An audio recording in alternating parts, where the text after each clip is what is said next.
I think my grandfather might be a serial killer. Part 3. I weighed my options for learning more about Salk. Trying to become closer to him personally was too risky, because if he was actually the man who killed your grandmother Rebecca, he would be looking at me closely for any signs that I suspected him. I was never an overly social person to begin with, so suddenly trying to buddy up to him would stand out, and I also didn't want to be tied any closer to a person that may soon go missing. Because even at that early stage I was resolved that when I was sure who took Rebecca from me I would kill them. In some ways my lack of equivocation on that point made things easier to plan, but it also meant I had to be extra careful.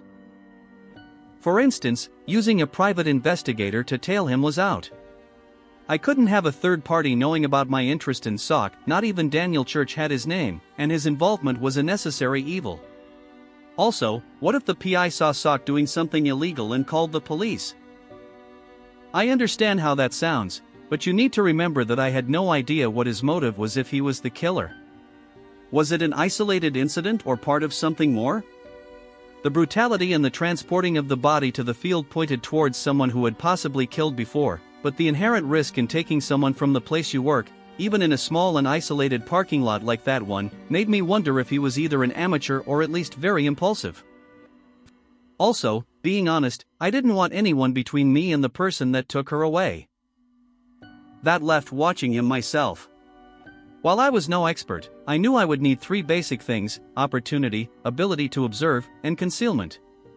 For opportunity, I slowly shifted my work schedule at the hospital to mirror that of Salk for the most part. This had to be done over the course of a month so I didn't arouse suspicion. Even then it wasn't perfect, as I would be on call at times and I couldn't watch him constantly in even the best of circumstances. Still, I managed to develop a routine of watching him over 40 hours a week, which was the best I could manage by myself. As far as ability to observe, I bought the best binoculars and parabolic mic I could afford, along with some tools for getting into places if I needed to.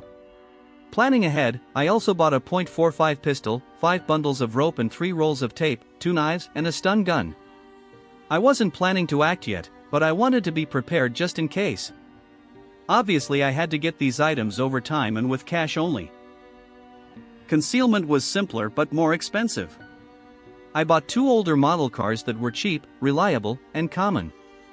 I had to look at a number of cars before I found 2 that had no distinctive damage, trim, or color combination that also weren't likely to break down on me. I then found 4 places to park them where they wouldn't be towed so long as they didn't stay in one spot more than a few days. As long as I rotated them a couple of times a week, everything was fine. I considered disguises, but I saw too many pitfalls. If I got pulled over, it would look suspicious. If Salk saw and recognized me in some get-up, it would alert him right away when coincidence might explain us intersecting otherwise. I also wanted to keep up with any similar killings that might have occurred, and this was before the World Wide Web, so that meant newspapers. I got a dozen subscriptions from a roughly 500-mile radius around and began pouring through them looking for murders and disappearances. By the time everything was in place, 2 months had passed from when I got the DNA results. The first night I set up down the street from Salk's house, I felt a stir of excitement mixed with my constant sadness and rage. The preparations of the last few weeks had preoccupied my thoughts somewhat, but it had done nothing to ease my sorrow or cool my anger. Sitting in the shadows on that quiet neighborhood street, I strained at every sound and movement like a racehorse waiting for the gate to drop. Just let me have something to confirm what this man had done so I could set to tearing him apart. But of course nothing happened that first night or the nights that followed. I would trail him from his home to the store, to the movies, to a coffee shop where a bored girl 20 years younger than him tried to gamely fend off his awkward flirtations. Between the binoculars and the mic I could see and hear a surprising amount, and as time went on I got better at positioning myself at the best angles while hopefully staying inconspicuous. 3 weeks in and I felt like I knew Salk fairly well. He seemed to be a lonely but harmless man that did nothing out of the ordinary. But, of course, that was outside Salk. I needed to see what inside Salk looked like. I had explored the exterior of Salk's house one day when I knew he wasn't there a month ago, and the safest place to enter seemed to be the back door. I had ordered a pick set in the same model lock as he had, a cheap 4-pin lock with no security pins. I had actually read a book on lockpicking when I was a kid, but I had been reading more lately in preparation for this. I practiced on the duplicate lock for hours, mainly using a small tension tool at the bottom along with a rake pick to trigger the pins. I knew the Real lock would be keyed differently, of course, but with practice I could unlock the dupe in less than 30 seconds. I picked a rare night that he was working and I was not, and then I went to his house. Parking 2 streets over, I cut through backyards quietly, wincing at the bark of a nearby dog. As I crept across his yard and onto his back porch, I had an image of him popping out of the door with a shotgun lowered at my chest. I shook off the thought and crouched down at the door to begin picking. Every scrape of metal sounded enormous in the still night air, and I soaked my shirt with sweat in the 2 minutes it took me to open the lock. Without hesitating, I swung open the door and eased inside. The air inside was stale and cool, with the faint smell of cleaning agents and paint the only notable aromas. I was entering through the kitchen, which was very clean but also completely bare. No food, no furniture, not even appliances aside from an oven that looked rarely used. I knew the house should be unoccupied, but I still moved quietly and made sure that my small flashlight stayed well below any windows. Moving further into the house, I found empty room after empty room. No furniture or boxes or decorations. Then I reached what I supposed was Salk's bedroom. There was a bare mattress on the floor and a tall standing mirror in one corner. The closet contained a handful of clothes that were the same things I saw him wearing every day. I saw something on the mirror and I went back to it. It was a picture of Salk, 10 years younger and 50 pounds lighter.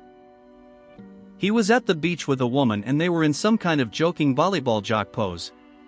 He looked like he was really happy in the picture, and it lit his. I heard the front door click and froze. It was unlikely it could be anyone other than him, and regardless, I didn't need to be caught in his house.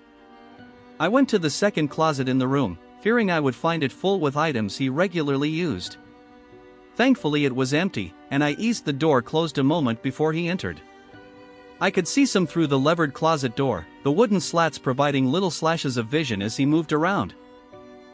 My heart pounded as he opened the other closet and hung up his jacket before changing clothes. I found out later he had asked for a half shift at the last minute, which explained how he was home 6 hours early.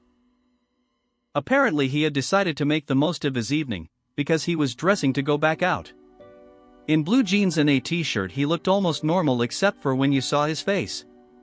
It was completely devoid of expression as he silently moved around the room. After putting on different shoes, he stood in front of the mirror staring at himself, motionless, for several minutes. His stillness was almost mesmerizing. When he finally moved, I almost jumped. He was reaching for the picture, holding it closer and studying it before studying his own face again. His eyes went back and forth, as a facsimile of the smile in the picture took form on his face. Watching the expression's slow birth across his lips was weirdly grotesque, but worse was the realization that came with it. He was practicing. He was practicing how he should look when he smiled. I also practice smiling. What are you trying to say? I'm just working on getting rid of my resting bitch face. Also, great read. Username checks out. You're leaving me on suspense. This is just the beginning. Is Salk the right man? How did Grandpa wind up carrying a body into the woods? Were there more before her? If so, how many? Dude, you have to post the next part. I practice smiling, but I'm just autistic. Person shrugging. Salk is a form of alien or monster that shapeshifts, and there must be more of them. That's why your grandpa is murdering people. It's because in his search for the people who killed his wife he stumbled upon a bigger issue, an alien monster demon invasion.